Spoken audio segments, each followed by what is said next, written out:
इस वीडियो में हम दोस्तों जानेंगे कि इस वीडियो में हम 3 चीज़ों को पढ़ेंगे। वो 3 चीज़ें कौन हैं, हम आपको समराइज कर देते हैं कि जो हमारी एलआरएस स्कीम है, एलआरएस स्कीम के तहत हम किस किस को पैसा नहीं भेज सकते हैं या कौन कौन पैसा नहीं भेज सकता है। ठीक है, हम किन परिस्थितियों में पैसा नहीं भेज सकते हैं, किन परिस्थितियों में पैसा भेज सकते हैं। दूसरा हम ये पढ़ेंगे कि जो जनरल गाइडलाइन है, तो वो जनरल गाइडलाइन क्या है, उन जनरल गाइडलाइन के बारे में पढ़ेंगे। और तीसरा हम ये पढ़ेंगे कि अदर देन इंडिविजुअल कौन कौन पैसे को भेज सकता है एलआरएस स्कीम के तहत। आइए समय को ना खराब करते हुए सीधे हम चलते हैं टॉपिक की ओर। तो पहला हमारा है कि इस स्कीम के तहत ये स्कीम किस किस परिस्थिति में या किस किस स्थिति में एप्लीकेबल नहीं है। पहला कि ऐसा अगर कोई भी ट्रांजैक्शन जो फेमा के दिशा निर्देशों का उल्लंघन करता है तो उस कंडीशन में हम स्कीम के तहत पैसे को रिमिट नहीं कर सकते हैं, हम पैसे को अब्रॉड में नहीं भेज सकते हैं। उसको फेमा के जो नियम हैं, फेमा के जो रूल्स हैं, फॉरेन एक्सचेंज मैनेजमेंट एक्ट 1999 के जो दिशा निर्देश हैं, उनको फॉलो ही करना पड़ेगा। अगर कोई भी ट्रांजैक्शन उसको फॉलो नहीं करता है तो हम उस कंडीशन में पैसा नहीं भेज सकते। दूसरा है कि अगर कोई भी व्यक्ति, यदि कोई भी व्यक्ति जो इंडिया का में रहता है लेकिन इंडिया में परमानेंट इंडिया का रहने वाला नहीं है, यानी इंडिया में परमानेंट रहना नहीं चाहता है, तो उसकी जो भी इनकम है, जो भी उसकी मान लीजिए सर्विस करता था, तो उसकी जो इंटायर जो पूरी इनकम है, वो इनकम और जो सैलरी उसने पहले ही विदेश में अब्रॉड में इंटायर इनकम और सैलरी उसने क्या किया, पूरी की पूरी, मान लीजिए पहले ही वो अमेरिका में शिफ्ट हो रहा है या हो जो भी है, तो वहाँ उसने अमेरिका में पहले पूरा ही अपना इंटायर सर्विस की जो भी इंटायर पैसा उसको मिला था और जो सैलरी थी सारा कुछ सारा भेज दिया। अब वो ये चाहता है कि हम कुछ अन्य इनकम है जो अदर सोर्सों से इनकम है, मान लीजिए यहाँ पर कोई हाउस रेंट से या मतलब किसी भी प्रकार की कोई यहाँ से और जो इनकम है, हाउस रेंट थी तो उसमें आ जाएगी उसके house income from property, other source से कोई भी इनकम उसने अगर इंडिया में ली, अब वो कहता है चाहता है कि हम इसको भी अब्रॉड भेज दें, तो वो नहीं भेज सकता है। अगर वो भेजेगा तो उसको ईडी के माध्यम से आरबीआई को अप्रोच करना पड़ेगा और आरबीआई जब अलाउ करेगी तभी वो विदेश में पैसा अन्य इनकम हेड में रिमिट कर सकता है। तीसरा इसमें है कि कोई अगर कैपिटल अकाउंट ट्रांजैक्शन की अगर बात करें तो इसमें ऐसा कोई कंट्री है जिसको फाइनेंशियल एक्शन टास्क फोर्स ने नॉन कोऑपरेटिव कंट्री घोषित कर दिया गया है, या ऐसी कोई कंट्री है जो टेररिस्ट मतलब जो आतंकवादी गतिविधियों में संलिप्त है, तो हम ऐसे देशों में पैसा नहीं भेज सकते हैं इस स्कीम के तहत। चौथा है आपका, इसमें कोई डायरेक्टली इनडायरेक्टली दो इंडिविजुअल्स और entities identified as a posing significant risk of committing. अगर कोई भी व्यक्ति है जो ये कहता है कि हम पैसा प्रत्यक्ष या अप्रत्यक्ष किसी भी रूप में भेजने के लिए उसे अनुमति नहीं मिलेगी, अगर किसी देश पे, किसी कंट्री पे, या वो जो भी जिस भी व्यक्ति को पैसा भेज रहा है वो व्यक्ति किसी ऐसी गतिविधि में संलिप्त है जो क्या है, कमिट करता है, टेररिज्म को बढ़ावा देता है, तो ऐसी गतिविधि में संलिप्त व्यक्ति या देश पे हम पैसा नहीं भेज सकते हैं। या ऐसे कोई देश है जो इन टेररिज्म गतिविधियों में संलिप्त है और वो देश चाहता है कि हमको कुछ पैसा मिल जाए, तो हम पैसा नहीं भेज सकते। ठीक है, लेकिन यहाँ पर हम देश की बात नहीं करेंगे, यहाँ पर हम पार्टिकुलर व्यक्ति विशेष की बात करेंगे। ठीक है, या फिर ऐसा कोई भी ट्रांजैक्शन जिसमें फॉरेन करेंसी FCCV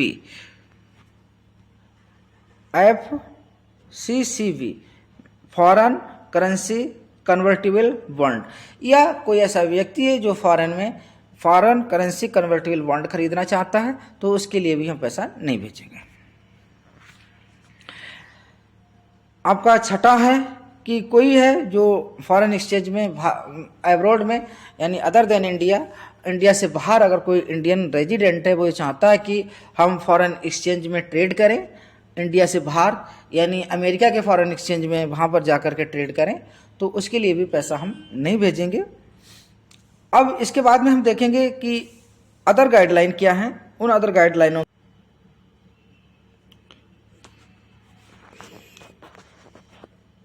अब हमने हमारा पहला वाला पॉइंट कंप्लीट हुआ जिसमें हमने कहा था कि किसको पैसा नहीं भेज सकते हैं, किन्हें पैसा नहीं भेज सकते हैं। अगला हमारा है कि गाइडलाइन ऑन और क्लेरिफिकेशन। अदर जो गाइडलाइन या कुछ क्लेरिफिकेशन है उसमें अगर हम पहले पॉइंट की बात करें तो उसमें ये है कि अगर कोई भी व्यक्ति जिसने कोई भी इन्वेस्टर है, उस इन्वेस्टर ने जैसे मान लीजिए LRS स्कीम के तहत उसको $2,50,000 ऑलरेडी पहले भेज दिए थे। उसने क्या कि वहाँ की जो कंपनी थी, विदेश की जो कंपनी थी, उसमें उसने उसमें लगाया, शेयर मार्केट में लगाया पैसा। यानी कहने का मतलब है कि कभी कभी क्या होता है कि कोई व्यक्ति जब फॉरेन में जाता है और वहाँ एज अ डायरेक्टर या किसी बड़ी पोस्ट पे किसी कंपनी, जो फॉरेन कंपनी होती है, तो उसमें जो उसको जिम्मेदारी मिलती है, जो पोस्ट पे काम करता है, तो उसके लिए क्या होता है कि उस कंपनी के कुछ शेयर खरीदने पड़ते हैं। तो मान लीजिए कोई बंदा गया था अमेरिका में और उसने वहाँ के कुछ शेयर खरीदे, क्योंकि ये प्राइमरी क्राइटेरिया था कि उसको शेयर खरीदना पड़ेगा तभी उसको कंपनी में जॉब मिलेगी। तो उसने शेयर खरीद लिए। अब उससे कोई अगर बेनिफिट हुआ तो उस बेनिफिट हुआ जो भी उस पर इनकम हुई, तो उस इनकम को इंडिया में रिमिट करने की ज़रूरत नहीं है। अगर हम 2 नंबर पॉइंट की बात करें तो अगर कोई भी व्यक्ति जो इंडिया से पैसा भेज रहा है तो उसके लिए पैन नंबर अथराइड डीलर्स को, अथराइड पर्सन को AD के माध्यम से जो भी पैसा रिमिट करेगा फॉरेन में, एब्रॉड में पैसा रिमिट करेगा, तो उसे पैन कार्ड मैंडेटरी है, पैन कार्ड देना पड़ेगा। यानी दूसरे नंबर पॉइंट में है पैन कार्ड देना पड़ेगा। पहले नंबर पॉइंट में क्या था? पहले नंबर पॉइंट में था कि अगर विदेश में उसने किसी भी इन्वेस्टर ने अगर कोई भी पैसा अगर उसने अर्जित किया है तो उसको यहाँ भेजने की ज़रूरत नहीं है, वो वहाँ पर यूटिलाइज कर सकता है। दूसरा, पैन नंबर जरूरी है। तीसरा, अगर हम बात करें तो इसमें वही है कि इसमें no restriction of frequency of remittance, कि इसकी फ्रीक्वेंसी में मतलब कि इसमें क्या है, LRS स्कीम में क्या है कि $2,50,000 तक हम फॉरेन में पैसे भेज सकते हैं, अब्रॉड में पैसा भेज सकते हैं बिना RBI के इंटरफेयर से। ठीक है, हम बिना उसकी परमिशन से हम $2,50,000 तक पैसा विदेश में भेज सकते हैं। लेकिन उसमें ये जरूरी नहीं है कि आप कितनी बार में भेज सकते हैं। आप चाहे तो एक बार में भेज दीजिए, चाहे 50 बार में भेज दीजिए। यानी नंबर ऑफ ट्रांजैक्शन, यानी number of frequency of transaction remittance की जो फ्रीक्वेंसी है उसका कोई नंबर डिसाइडेड नहीं है, लेकिन अमाउंट 2,50,000 से ज़्यादा नहीं होनी चाहिए। तीसरा पॉइंट आपका ये हो गया। अब हम चलते हैं चौथे पॉइंट की तरफ। चौथे पॉइंट में क्या है कि ये जो पैसा है विदेश में रिमिट किया जा सकता है किसी भी फ्रीली कन्वर्टेबल करेंसी में। फ्रीली कन्वर्टेबल करेंसी का मतलब हुआ कि जो एब्रॉड में ग्लोबल लेवल पे वो करेंसी जिनमें आसानी से पैसे को कन्वर्ट किया जा सकता हो, तो वो फ्रीली कन्वर्टेबल करेंसी होती है।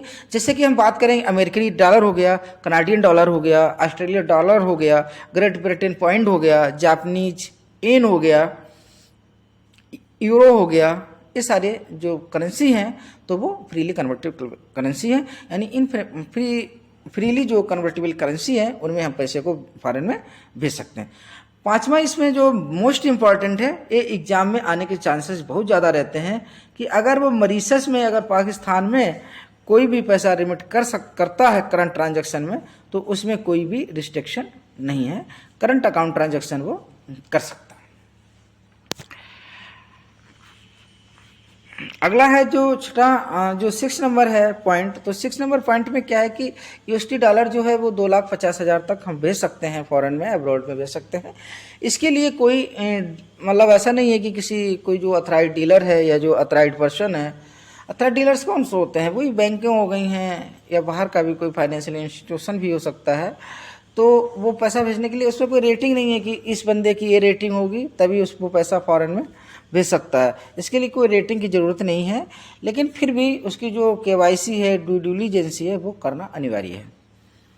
7वां है कि banker can not be open foreign currency account in India, कि कोई भी बैंकर अगर चाहता है कि हम एक फॉरेन करेंसी अकाउंट इंडिया में ओपन कर लें for resident under LRS scheme, तो LRS स्कीम के लिए में ऐसा प्रावधान नहीं है। यानी हम कह सकते हैं कि LRS स्कीम के तहत कोई भी बैंकर एक फॉरेन करेंसी अकाउंट इंडिया में ओपन नहीं कर सकता है। अगला जो आपका पॉइंट नंबर 8 है, इसमें यह है कि अगर कोई भी ऐसी ऑफ सोर्स बैंकिंग यूनिट जो इंडिया में cannot be treated on for the branch of the bank outside India for the purpose of opening foreign currency account. इसका कहने का मतलब ये हुआ कि ऐसी कोई भी LRS स्कीम योजना के तहत रेजिडेंट व्यक्तियों के द्वारा विदेशी मुद्रा खाता खोलने के उद्देश्य से भारत में ऑफशोर्स बैंकिंग यूनिट यानी OBU को भारत के बाहर की शाखा के बराबर नहीं माना जा सकता है। ठीक है। अगला है कि अगर कोई LLP है, कोई लिमिटेड लाइबिलिटी पार्टनरशिप फर्म है, तो उसमें क्या है कि कभी कभी क्या होता है कि जो उसमें जिम्मेदारियां होती हैं, जो लाइबिलिटी होती हैं, जहां पर प्रशिक्षण की ज़रूरत होती है, उच्च प्रशिक्षण की ज़रूरत होती है, तो उस समय क्या है कि जो हमारी LLP है, LLP क्या है, एक सेपरेट एंटिटीज है, एक सेपरेट एंटिटीज है, इसमें कई एक पार्टनर शामिल होते हैं। तो वो क्या करते हैं कि सेपरेट फ्रॉम इट्स पार्टनर, ये अपने पार्टनर से सेपरेट होती है। और उस समय क्या है कि कोई इनक्योर होता है या कोई sponsors the education expenses of its partner, उसका कोई एक पार्टनर है जो ये चाहता है कि ये उसको फर्म को महसूस होता है कि इस पार्टनर को थोड़ी उच्च शिक्षा दे दी जाए, ताकि मतलब वो ज़्यादा से ज़्यादा अपना इसमें जो हमारा बिजनेस है उसमें ज़्यादा से ज़्यादा अपना योगदान दे सके और हम ज़्यादा से ज़्यादा प्रॉफिट कमा लें। ठीक है। तो उस केस में अगर वो पैसा वो LLP के ब्याह पे अगर उच्च शिक्षा के लिए जाता है, तो उस कंडीशन में उसकी तो उसमें जो LRS की लिमिट है $2,50,000 वो एप्लीकेबल नहीं होती है। वो ज़्यादा भी पैसा दे सकता है, ज़्यादा भी पैसा रिमिट कर सकता है, उसमें कोई रिस्ट्रिक्शन नहीं है। अगले पॉइंट की अगर बात करें तो कोई अगर सोल प्रोप्राइटरशिप फर्म है, तो चूंकि सोल प्रोप्राइटरशिप जो फर्म होती है वो इंडिविजुअल में ही काउंट होती है। जब इंडिविजुअल में काउंट होती है तो इंडिविजुअल काउंट में फिर वो $2,50,000 ही पैसा फॉरेन में रिमिट कर सकता है, इससे ज़्यादा पैसा फॉरेन में रिमिट नहीं कर सकता। अगला इसमें जो पॉइंट है वो देखेंगे कि जैसे कि अभी हमने बताया था कि अभी तक तो हमने पढ़ा था सारा इंडिविजुअल के बारे में कि इंडिविजुअल में पैसा भेज सकता है। अब अदर देन इंडिविजुअल भी पैसा भेजा जा सकता है LRS स्कीम के तहत। तो ये बहुत मोस्ट इम्पॉर्टेंट है, इसको आप लोग वीडियो में बहुत गंभीरता से इसको लें और गंभीरता से समझें, क्योंकि यहाँ पर बहुत हम कुछ मैं डीपली बताने जा रहा हूँ जो शायद अभी तक आप लोगों ने नहीं पढ़ा होगा। अगर पढ़ा भी होगा तो आपका अभी रिवीजन हो जाएगा। ठीक है। आइए देखते हैं इसमें पहला पॉइंट क्या है कि donation up to 1% of foreign exchange earning, कि जो भी किसी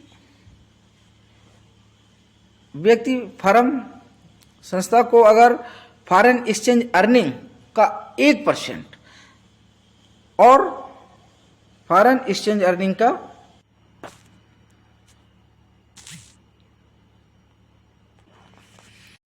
तो इसमें क्या है कि पहला हम पॉइंट के बारे में बात करेंगे।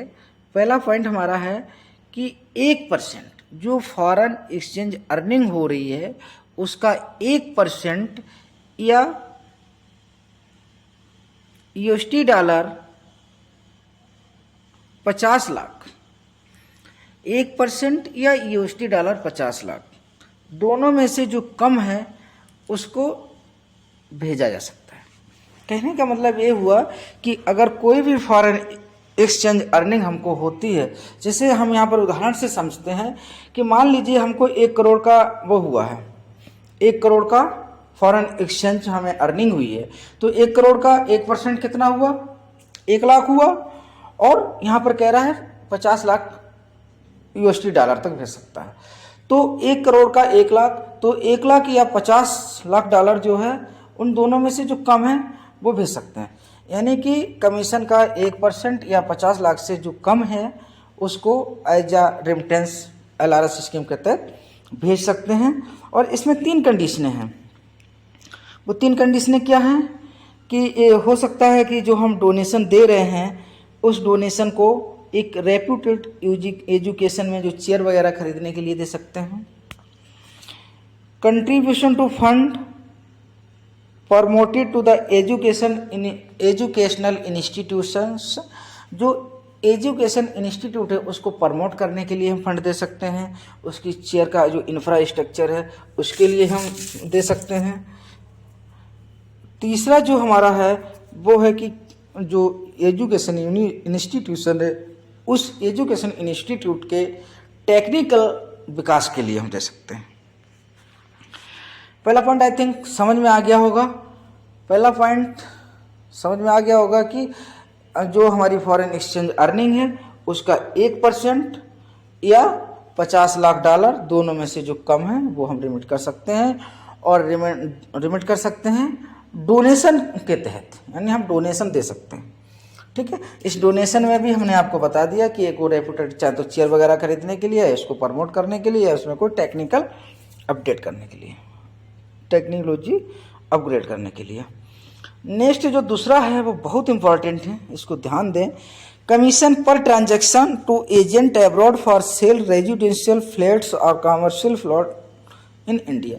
अगर कोई भी व्यक्ति जो है इंडिया में अगर किसी प्लॉट को बेचता है या इंडिया में किसी प्लॉट को बेचता है यानी बिकवाता है, तो उसका जो कमीशन बनेगा वो कमीशन या तो 5% और 25,000 USD डॉलर दोनों में से जो कम होगा वो उसको कमीशन के तौर पे दिया जा सकता है। इसका एक हिंदी वाला पढ़ लेते हैं, इसमें आप लोगों को क्लियर समझ में आ जाएगा। आप हमारे वीडियो को पॉज करके हिंदी वाले सेक्शन को ध्यान से पढ़ लें ताकि आप लोगों को एक कॉन्सेप्ट क्लियर हो जाए। भारत में आवासीय फ्लैटों या वाणिज्यिक भूखंडों की बिक्री के लिए विदेश में एजेंटों को प्रति लेन देन 25,000 अमेरिकी डॉलर या जो पैसा आ रहा है उसका 5% दोनों में जो कम हो वो कमीशन के तौर पे दिया जाएगा। ठीक है, कहने का मतलब है कि जो जितना बिक्री कराता है उसका 5% या 25,000 डॉलर दोनों में से जो कम है वो विदेशी एजेंट को कमीशन के तौर पे दिया जा सकता है। तीसरा है कि 10 लाख डॉलर 1 करोड़ तक का जो प्रोजेक्ट फॉर कंसल्टेंसी सर्विस है, कंसल्टेंसी सर्विस के लिए 1 करोड़ रुपए तक दिया जा सकता है, रिमिट किया जा सकता है। 1 करोड़ यहाँ पर जिस भी अमाउंट की बात हो रही है तो वो आप समझ लीजिए डॉलर में बात हो रही है। ठीक है, तो 1 करोड़ रुपए तक कंसल्टेंसी फीस के तौर पे, कंसल्टेंसी सर्विस के तौर पे रिमिट किया जा सकता है पर प्रोजेक्ट। लेकिन प्रोजेक्ट किसका होना चाहिए? इंफ्रास्ट्रक्चर प्रोजेक्ट के लिए, इंफ्रास्ट्रक्चर प्रोजेक्ट के लिए 1 करोड़ रुपए तक दिया जा सकता है कंसल्टेंसी सर्विस के रूप में। और अगर अदर देन इंफ्रास्ट्रक्चर प्रोजेक्ट है तो उसके लिए फिर आप